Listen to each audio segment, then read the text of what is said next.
Les Israéliens, dès qu'ils voient que tu as la volonté de travailler, ils t'ouvrent les portes. Le premier jour, ils m'ont dit, t'as pas tes diplômes, c'est pas grave, assieds-toi, on te donne un travail, et à la fin de la journée, on regarde.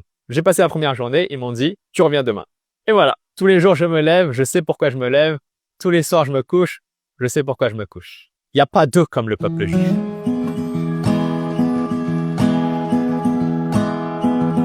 Bonjour. Bonjour Cathy. Je suis ravie de te parler aujourd'hui, de t'interviewer parce que j'ai eu la chance de t'accueillir lorsque tu es arrivé pour la première fois de ta vie en Israël pour faire ton alia. Baruch Hashem. Quand on te voit comme ça, on imagine que tu n'es pas mais juif, que tu as dû passer par tout un parcours spirituel. Comment tu as décidé un beau jour de venir vivre en Israël? Mes parents sont d'origine chinoise, tous les deux. Et j'ai grandi dans une famille laïque, sans aucune connexion avec Dieu, sans recherche spirituelle. Et toute ma vie, je l'ai passée comme ça jusqu'à l'âge de 21 ans. Je vivais à l'île de la Réunion et à Madagascar. J'ai grandi à Madagascar jusqu'à l'âge de 17 ans. Et après le bac, je suis parti à Toulouse pour mes études de prothésiste dentaire. Je n'avais aucun lien avec le judaïsme, pas d'amis, pas de famille. Et la seule fois où j'avais entendu parler des Juifs, c'était en cours de terminale, en cours d'histoire sur un cours sur la Shoah. Voilà. À part ça, je savais rien ni d'Israël, ni d'Hachem, ni de la Torah, rien. Jusqu'au jour, à l'âge de 21 ans, je tombe sur une vidéo YouTube de Rav Dinovitch. Et là, ça m'a transpercé l'âme. C'était un cours sur un parashat Balak. Quoi? Parce que c'est la première fois que j'entendais un homme relier la religion avec l'actualité. Et il racontait que Bilam et Balak, deux grands ennemis d'Israël, se sont unis, même s'ils se détestaient, ils ont fait la paix entre eux, dans le but de détruire Israël. Un texte qui a été écrit il y a 3500 ans, qui est encore vrai à notre époque, que n'importe qui peut voir aujourd'hui. Et là, j'ai commencé à m'intéresser au judaïsme, j'ai enchaîné les cours pendant des mois, des années, et Rav Dinovitch, c'est un Rav qui aide beaucoup les non-juifs à devenir de bons Ben Noach. Ben Noach, c'est quoi? C'est un homme des nations, un homme ou une femme des nations qui aime Israël, qui aime la Torah, qui reconnaît Hachem et sans pour autant se convertir et trouver sa place en tant que non-juif dans sa propre identité.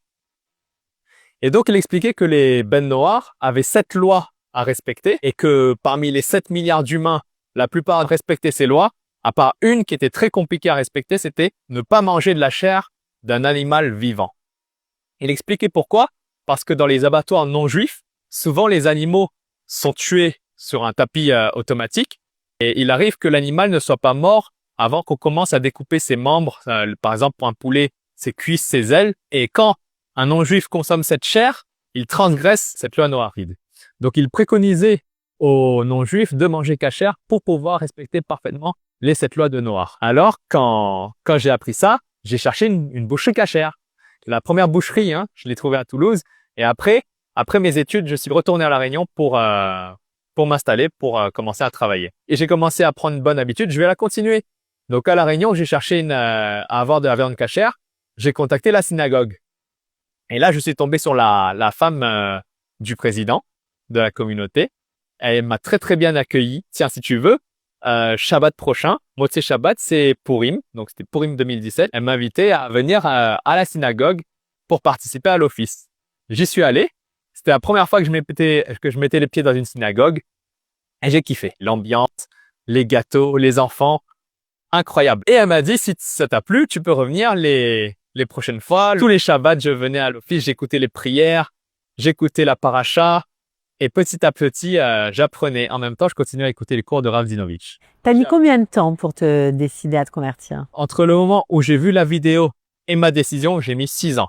Avant de me rendre compte que ma place n'était pas au sein des nations, que je perdais mon temps et que si je continuais dans cette voie-là, je passais à côté de ma vie, à côté de la mission qu'Hachem m'a donnée sur terre. On imagine ce bouleversement pour tes parents. Je crois que tu es fils unique.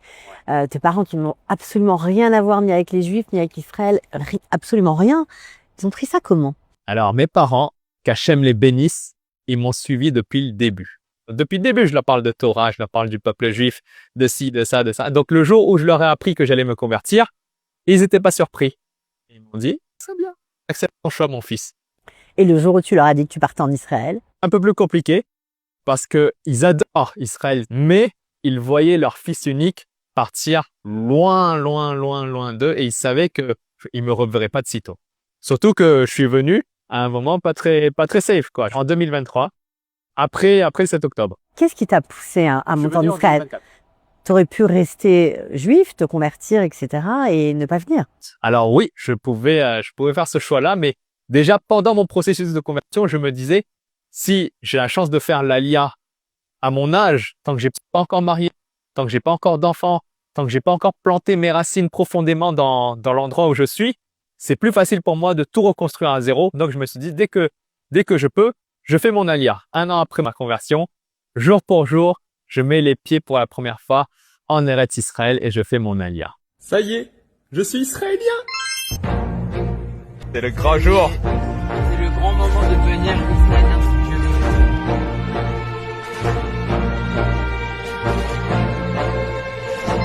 Ça y est, terre en vue.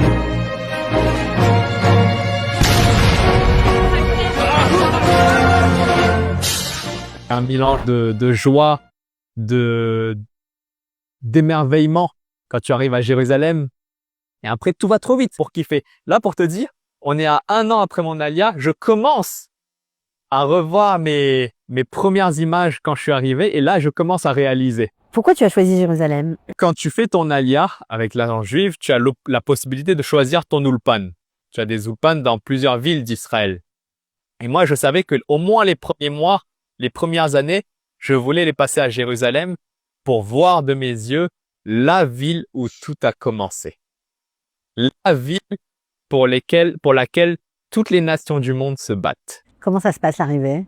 On arrive à l'Ulpan Etzion et minuit.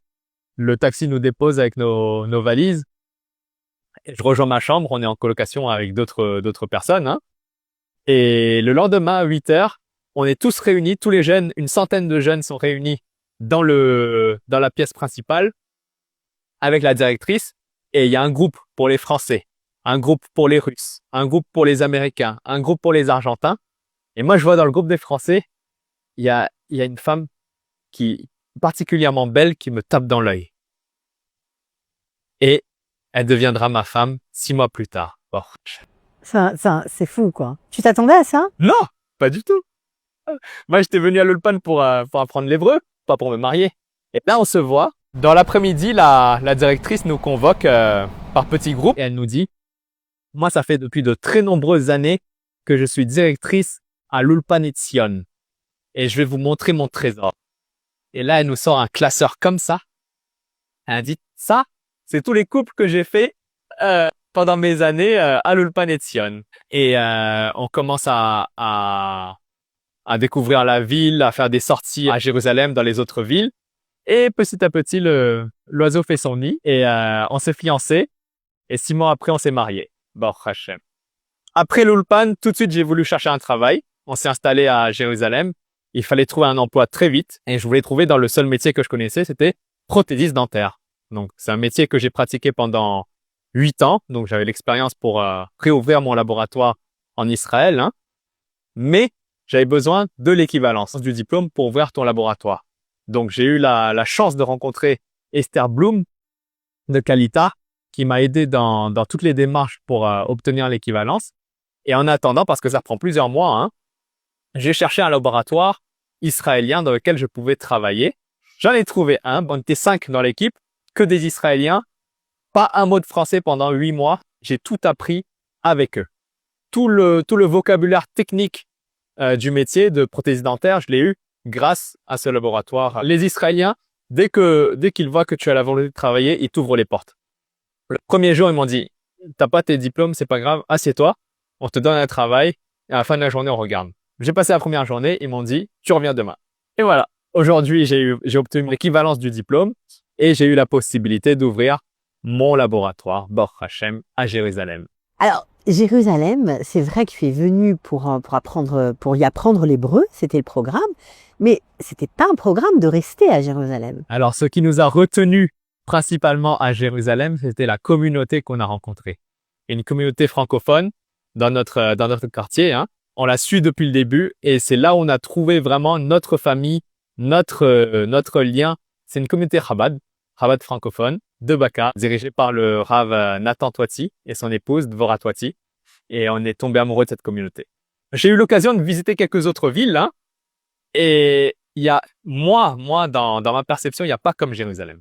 Dans les autres villes, je saurais pas t'expliquer. Il faut que tu viennes, il faut que tu le vives. L'atmosphère, les gens, les Israéliens. Tu te sens en phase avec toi-même aujourd'hui? Parfaitement. Baruch Hashem.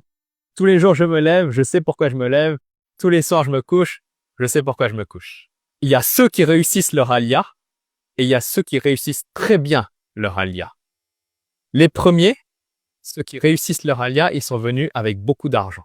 Et ceux qui réussissent très bien leur alia, ils sont venus avec beaucoup de émouna.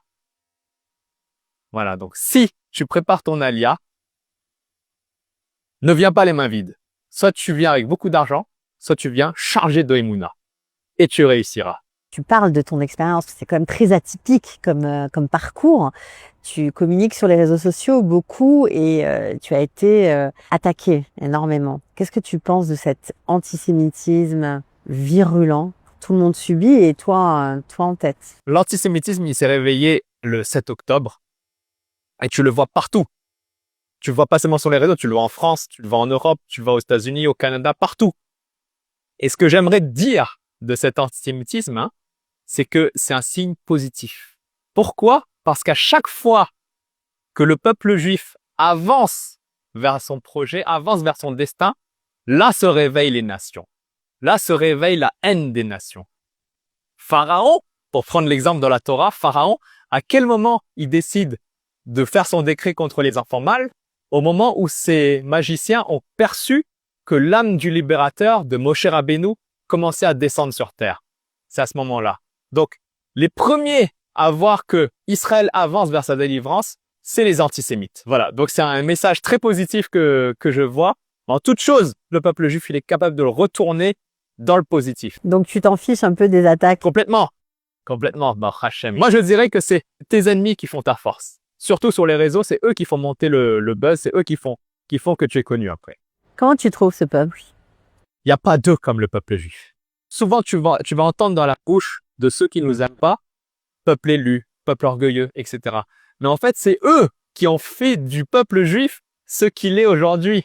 À chaque fois que les juifs veulent s'intégrer dans un endroit, à chaque fois que le peuple juif fait l'effort de s'assimiler dans une nation, c'est les nations elles-mêmes qui nous montrent et qui disent aux juifs, vous n'êtes pas comme nous. Vous n'êtes pas comme nous. Eux, ils le disent dans un mauvais langage. Mais à travers leur bouche, c'est Hachem qui parle, qui dit aux juifs du monde entier, vous êtes spéciaux. Ouais, toi aussi, je crois qu'apparemment, tu es très spécial. Baruch Hashem. Si je te demande un souvenir qui t'a marqué un moment, qui t'a fait chaud au cœur depuis que c'est arrivé. Si je dois te donner un moment, ça a été quand on a passé les fêtes de Tishri à Jérusalem, au Kotel, avec le Kotel était rempli. Tu voyais d'en haut, hein, la caméra, c'était noir de monde. Et là, tu sens à ce moment-là la Géoula. Tu sens que le Ham Israël est en train de revenir. En 2000 ans d'exil, il n'a pas lâché cet endroit. Tu te rends compte que le peuple juif était éparpillé dans le monde entier. Tu es heureux de faire partie de ce peuple aujourd'hui? Baruch Hashem, j'ai une chance extraordinaire. Ça vaut le coup d'avoir fait tous les sacrifices que j'ai faits. Quand tu as volonté, rien n'est dur. Dès le premier jour, quand tu marches sur le droit chemin, c'est là que les obstacles arrivent. C'est là que tu reçois les coups de marteau. Et c'est pas pour rien. C'est Hachem qui te teste pour te dire, pour que tu lui dises, hein, non, je continue. Je sais que j'ai fait le bon choix. Je continue. Et il sourit. Il sourit quand il voit ça. Qu'est-ce que je peux te souhaiter? J'aimerais que mes parents aient la chance de venir pour la première fois dans leur vie en Eretz Israël et qu'ils aient la chance de voir de leurs yeux le Ham Israël sur sa terre.